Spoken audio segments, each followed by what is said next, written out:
এই পাঞ্জাবিটা নিয়ে যাব একটুখানি শর্ট করাতে। প্রথম কাজ আমার শুরু হয়ে গেল, মানে প্রথম কাজ বলতে একসাথে দুটো কাজ করব। দেবে অত টেনশন নিচ্ছিস কেন? আমার জানাশোনা। ও এখন ঘুম থেকে উঠে লেকচার বাজি করছে। হ্যাঁ, আর আমার সব লেকচার বাজি না, কি কি কাজ আছে বলো আগে। এই জুতা পালিশ 2 টাকা, জুতা পালিশ। 3 জোড়া জুতোরই মেকওভার হয়ে গেছে। ন্যাচারাল মেকআপ চলছে। হলুদ আর কি মেখেছো মা তুমি? হলুদ, মধু, টমেটো রস। বাবা, দেখি একবার শাড়িটা দেখি কেমন পরেছো, দেখাচ্ছি। এরকম ভাবে বসে খাচ্ছে, আমি আরেকবার আসলাম। দেখো একদম ঠিক আছে, কিন্তু এটা কি? পেছন পে কি এটা কি? কিছু করার নেই, আমরা দূরে যাচ্ছি। বলো আমাকে কেমন লাগছে। আজকের ব্লগটা চলবে খুব কম সময় ধরে, কিন্তু এই কম সময়ের মধ্যে অনেক কাজ করতে হবে। হ্যালো, ওয়েলকাম টু কুনাল পাত্র ব্লগস। কেমন আছো সবাই? আশা করছি সবাই ভালো আছো। তো চলো ব্লগটা শুরু করা যাক। উত্তেজনা ভরা দিন, সবার সাথে ভাগ করে মেসেজ দিল মোবাইল, জীবন চলছে রঙিন পথে। কুনালের লাইফ দেখো এত স্টাইল, ইউটিউবে লাইভ লগিং এর ফাইল। আজকের ব্লগটা চায়ের আড্ডা দিয়ে শুরু করছি। আমি তো আছি, মাও আছে আমার পাশে। মার মুখ থেকে শুনে নেবো কি কি কাজ আছে। প্রচুর কাজ, জানি না এই টাইমের মধ্যে কি করে করবো সব। আরে কেনা কে চাতে হো? বাবু এখন ঘুম থেকে উঠে লেকচার বাজি করছে। হ্যাঁ, আর আমার সব লেকচার বাজি না, কি কি কাজ আছে বলো আগে। ঘুমাইনি আমি সারা রাত, যে কি করব, কখন সকাল হবে কখন সকাল হবে, বুঝেছো? বিয়ে বাড়ি যাবে বলে নাকি টেনশন? প্রচুর, কি নিবি না নিবি, কি করবি সেগুলো গোছাবি, খাবি, মাছ আনতে যাবি, একটা সময় বাস ছাড়বে, তার মধ্যে কি করবে আমি জানি না। আমার জুতো পালিশ করতে হবে, আমার পাঞ্জাবি নিয়ে যেতে হবে, মাছ আনতে হবে, ঘরের কাজ আছে, খাওয়া আছে, চান করা আছে। এটা ওটা মাখবে মুখে না খেয়ে দে কাজ নাই, অনেক কাজ নিজে বলো এইসব করবে। আমার তো টেনশনেই শরীর খারাপ হয়ে যাচ্ছে। ঠিক আছে, চাটা খেয়ে নাও আগে। এই যে চা আছে, চাটা খেয়ে নি, তারপরে বাদ বাকি কাজ করছি। ঠিক আছে, তো প্রথম কাজ আমার শুরু হয়ে গেল। মানে প্রথম কাজ বলতে একসাথে দুটো কাজ করব। মানে 2 নম্বর কাজও হবে। প্রথম কথা হচ্ছে বাবাকে টিফিন দেওয়া। এই যে ব্যাগের মধ্যে বাবার টিফিন নিয়ে নিয়েছি। আর দ্বিতীয় কথা, এই যে এই ব্যাগ নিয়েছি, মাছ কিনে নিয়ে আসবো এখন। মাছ দেখি কি মাছ পাই। মা জ্যান্ত মাছ কি চারাপোনা? একদম কেটে রেডি করে আনবি, এখন কাটতে পারবো না। যা খুশি, বাটা হোক, কাটা, যে একটু ঝোল করা যাবে জ্যান্ত মাছ। ঠিক আছে, কারণ সারাদিন হড্ডাহড্ডি হবে। এখন এই দুটো কাজ করতে হবে, 2 রকম কাজ। তো চলো। ওখানে খাওয়া দাওয়া আছে, কিন্তু আমরা এখান থেকে খেয়েই বেরোবো। ওখানে তো খাওয়া দাওয়া করাই যাবে, কিন্তু আমরা যে যাব এবার যদি ওখানে গিয়ে মানে তাড়াতাড়ি খাওয়া দাওয়া ওখানে করতে হলে কি আমাদের তাড়াতাড়ি করে যেতে হবে, আর তাড়াতাড়ি করে ওই সময়টাই হবে না, অনেক কাজ বাকি আছে। সেই জন্য একবারে আমরা খেয়ে দে ঠিক বাস ছাড়ার আগের টাইমে আমরা ওখানে পৌঁছবো, দিয়ে বাসে করে চলে যাবো। সবাই ওখানে আছে, আমরা গেলে তো এখনই চলে যেতে পারি ওখানে, কিন্তু এখন কি করে যাব, এত কাজ। ভোর 5টায় বলেছে পিসি চলে যেতে। এখন এই পাঞ্জাবিটা নিয়ে যাব একটুখানি শর্ট করাতে। দুর্গাপুজোর সময় পরেছি, মাকে অনেকবার বলেছি যে পাঞ্জাবিটা দিয়ে আসো, মা দিয়ে আসেনি। এখন যাব একটুখানি বাদে, 1.5-2 ঘন্টা বাদে বেরোবো। এখন পাঞ্জাবি জানি না আদৌ করে দেবে কিনা। এই পাঞ্জাবিটা পরে যাওয়ার খুব ইচ্ছা আছে, তো যদি করে দেয় তাহলেই পরে যেতে পারবো, না তো একটু হগল বগল আছে। চলো আসো। আরে দেবে, অত টেনশন নিচ্ছিস কেন? জানাশোনা, কালকে ব্লাউজ নিয়ে এলাম, আজ পরে যাবো। ঠিক আছে চলো দেখি। মাছ নিয়ে আসলাম, তোমাদের দেখালাম, কিন্তু কি মাছ তো দেখো, প্লেন ঝোল ভাত আমরা খেয়ে যাব, সেই জন্য বাটা মাছ নিয়ে চলে এসেছি। পাঞ্জাবিটা আমার ঠিকঠাক হয়ে গেল, এটাই বেশ ভালো লাগছে, পরে যেতে পারবো। হগল বগল ছিল, বিচ্ছিরি লাগতো।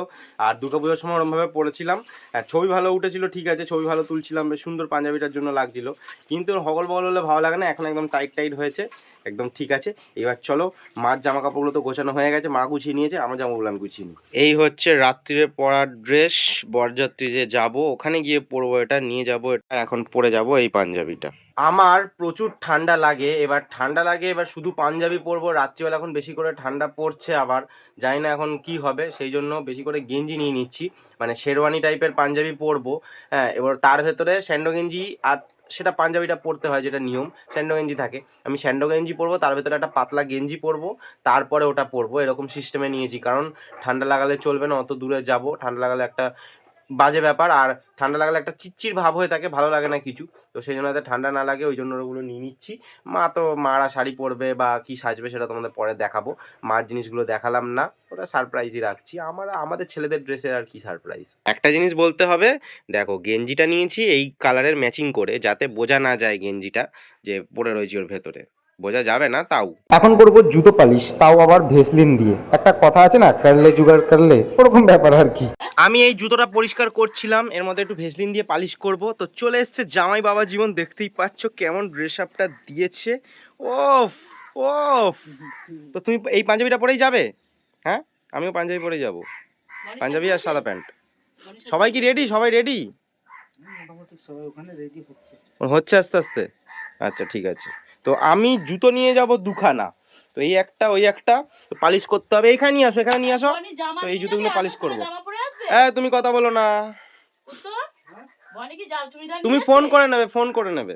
শাড়ি পরে যাচ্ছে আর ওখানে গিয়ে এসে পড়বে, লেহেঙ্গা পরবে আর পরে আসবে কি ওই শাড়ি পরে চলে আসবে, লেহেঙ্গা পরে চলে আসবে। দেখছো ভেসলিনটা দিচ্ছে, দেখছো জি। জুতোর মেকওভার হয়ে গেছে, 3 পার্টি জুতোরই, 3 জোড়া জুতোরই মেকওভার হয়ে গেছে। এবার মোটা ভাই জামাই, হ্যাঁ, তো মেকওভার করছে, দেখতেই পাচ্ছ নীল কাটছে, নীল কাটার দিয়ে। করা হয়নি, হঠাৎ করে মনে পড়লো। তো জুতোটা পরতে গিয়ে যে জুতোর মধ্যে কি যেন ঢুকে যাচ্ছে না, নখটা লাগছে। এমনি এমনি, আচ্ছা ঠিক আছে, তো তুমি কেটে নাও, ঠিক আছে। মা মেকআপ শুরু করে দিয়েছে, হলুদ মেখে, এখন ন্যাচারাল মেকআপ চলছে। হলুদ আর কি মেখেছো মা তুমি? হলুদ, মধু, টমেটো রস, বাবা, কফি, বাবা, আর আর আর এটা কি আছে? শ্যাম্পু, চিনি, চাইল্ড লিকার, কন্ডিশনার। এই করেই ঠান্ডাটা লাগে, এই করেই আজকের দিনেই এইসব করতে হবে তোমাকে? বাবা, আমি খালি ভাবছি কখন চান করব, চান করে ড্রেস আপ করবো আর ব্যাগটা গোছাবো, দিয়ে চলে যাব। এটাই হচ্ছে আমার কাজ। আবার এদিকে আবার জল সইতে না, একটা দেখলাম 2-3 বছরের বাচ্চা হবে, বাচ্চাটা পুচকে একদম কোলে, ওর টোপর পরিয়েছে মনে হয় পইতে। এবার জানি না অন্নপ্রাশনের জন্য হয়তো গঙ্গার ধারে নিয়ে এসছে নাকি, জানি না, বুঝতে পারলাম না। তো বাচ্চাটাকে নিয়ে এসছে এরকম ভাবে, একদম টোপর পরিয়ে, পাঞ্জাবি পরিয়ে, ছোট্ট একদম 2-3 বছরের বাচ্চা। 1 hour later. Hello hello hello, অনেকক্ষণ বাদে আবার চলে আসলাম স্নান সেরে। আমার স্নান হয়ে গেছে, মার স্নান হয়ে গেছে, মা রেডি হচ্ছে। আমি ভাত বাড়লাম অনেকদিন বাদে, ভাত তরকারি সব দিয়েছি। মা দাঁড়িয়ে দাঁড়িয়ে খাবে, কারণ মা শাড়ি পরে নিয়েছে, বসে খেতে পারবে না। আমি এখনো ড্রেস আপ করিনি, আমি বসে যেমনভাবে খাই তেমনভাবে খেতে পারবো। তো চলো দেখি মা কত দূর হলো। দেখি তোমাকে আলোর দিকে, ওরে সাবাস। না না, দেখি একবার শাড়িটা দেখি কেমন পরেছো, দেখাচ্ছি। তো এই দেখো শাড়ি পরেছে, জুতোটা পরনি না? ও এই দেখো জুতো, ওরে সাবাস। দাও দাও, ওদিকে যাই, ওদিকে যাই, ওদিকে যাই, ওদিকে যাই, ওদিকে যাই, ওদিকে যাই। হ্যাঁ, লম্বা লাগছে। হ্যাঁ ঠিক আছে, জুতোটা দেখায় যাচ্ছে না তেমন। এই সাবাস, ঠিক আছে, দেখতে পাচ্ছ? ঠিক আছে। আর দেখো আমি দুজনের জন্য খাবার বেড়ে দিয়েছি, খাওয়া দাওয়াটা করে নিই, তারপর আমি ড্রেস আপ করি, তারপর আসছি তোমাদের কাছে। দেখো এই যে এরকম ভাবে বসে খাচ্ছি, আমি আরেকবার আসলাম, ঠিক অসুবিধা হবে না তো? অবশ্য তুমি তো আবার টিভি দেখতে দেখতে এরকম ভাবেই খাওয়া এক সময়। ঠিক আছে, ঠিক আছে। তো আমরা ফাইনালি রেডি হয়ে গেছি যাওয়ার জন্য। তো বলো আমাকে কেমন লাগছে, মাকেও দেখাচ্ছি কেমন লাগছে, জানি আমাকে ভালো লাগছে, তাও তোমরা কিন্তু বলো অবশ্যই কেমন লাগছে। তো মাকে এবার চলো দেখাই, একবার তাকাও, দেখি এদিকে তাকাও। বাহ, দারুন, কি সুন্দর মা তো সেজেছিল, খালি দেখো দুল পড়েছে এরকম, মানে প্লেন প্লেন বলেছি সাজো, সিম্পল। হ্যাঁ, রাতে সাজবে তো, এখন প্লেন সাজা। তো চলো আবার বাসে যেতে একটু সেজে নেবে, ঠিক আছে? এখন মা বেরিয়ে পড়েছে, হাতে একখানা ব্যাগ নিয়ে। আমরা নাকি বিয়ে বাড়ি যাচ্ছি, ঠিক আছে? কিছু করার নেই, আমাদের চেঞ্জ করতে হবে না ড্রেস। হ্যাঁ হ্যাঁ, এবার আমাকে একবার দেখাও। হ্যাঁ, পিঠে ব্যাগ। তো দেখো একদম ঠিক আছে, কিন্তু এটা কি পেছন পে কি, এটা কি? কিছু করার নেই, আমরা দূরে যাচ্ছি। হ্যাঁ, দূরে যাচ্ছি তো হেভি লাগছে কিন্তু তোকে। হ্যাঁ, ভালো লাগছে, ভালো লাগছে তো প্লিজ কিন্তু তোমরা জানিও। তো চলো এখন ব্লগটা শেষ করছি, কিন্তু যদি বাবার সঙ্গে কথা বলতে পারি, টোটোটাকে দাঁড় করিয়ে, তাহলে তোমাদেরকে বাবার কথাটাও শোনাচ্ছি। ও বাবা, আমরা বেরিয়ে যাচ্ছি, বুঝছো? চাবি আছে ওখানে, ঠিক আছে? আর এ করবে, বিট গাজরের তরকারিটা ফ্রিজে ঢুকিয়ে দেবে, এটা রাতে খাবে। হ্যাঁ ঠিক আছে, চললুম। কেমন লাগে? ঠিকঠাক লাগছে তো? টাটা। হ্যাঁ, ওখানে